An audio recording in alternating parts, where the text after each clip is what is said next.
అధినేత మాజీ సీఎం జగన్ పిలుపు మేరకు పాయకరావుపేట నియోజకవర్గ వైసీపీ ఇన్ఛార్జ్ కంబాల జోగులు ఆధ్వర్యంలో వెన్నెపోటు దినోత్సవ కార్యక్రమాన్ని ఘనంగా నిర్వహించారు. ఈ కార్యక్రమంలో వైఎస్సార్ విగ్రహానికి పూలమాలలు వేసి ఘన నివాళులర్పించారు.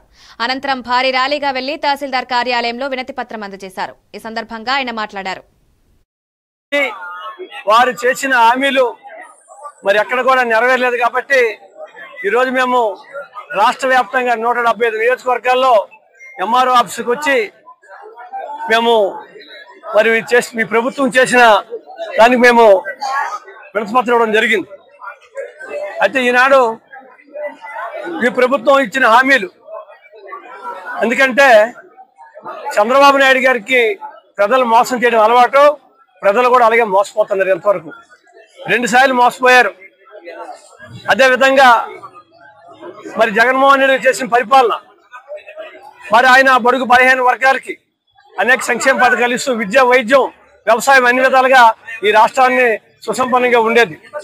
కానీ అలాంటి పరిస్థితుల్లో ఈ కూటమి ప్రభుత్వం మరి పవన్ కళ్యాణ్ అలాగే బీజేపీ అందరూ కలిసి ఈరోజు జగన్మోహన్ రెడ్డి ఓడించడానికి సిద్ధపడి మరి అనేక మాటలు చెప్పి, ప్రసంగాలు చెప్పి, హామీలు ఇచ్చి మోసం చేశారు.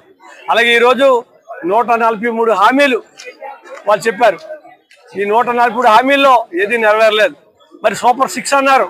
సూపర్ 6 కూడా ఎక్కడ మరి అమలు కాలేదు. మరి ఇక్కడ విద్య ఈరోజు చూస్తుంటే అంతా ప్రైవేటీకరణ అయిపోతుంది. విద్య విఫలమైపోయింది. రాష్ట్రం బాగలేదు. అలాగే వైద్యం చూస్తుంటే ఆరోగ్యశ్రీ బాగలేదు. మరి అక్కడ చూసినా సరే హత్య రాజకీయాలు. మరి ఆ విధంగా చూస్తుంటే మరి లా అండ్ ఆర్డర్ పూర్తిగా విఫలమైంది. కాబట్టి అవినీతి పెరిగిపోయింది. మరి పేద బడుగు బలహీన వర్గాలకి ఎక్కడ కూడా ఎటువంటి న్యాయం జరగట్లేదు. మరి ఎంతో 339 మంది రోజు హత్యలు గావించబడ్డారు. చాలా మందిని జైలు పెడుతున్నారు. అధికారులను అరెస్ట్ చేస్తున్నారు. కాబట్టి వీరు చెప్పిన హామీలు నెరవేర్చలేదు. సరే కదా, ఈ ప్రభుత్వం వచ్చిన తర్వాత రెడ్ బుక్ పరిపాలన జరుగుతుంది. లోకేష్ మరి ఈ విధంగా ఎవరు అడ్డొస్తాలో జైల్లో పెట్టడం, వాళ్ళు కొట్టడం, అనేక ఇబ్బందులు పెట్టడం ఈ ప్రభుత్వం. కాబట్టి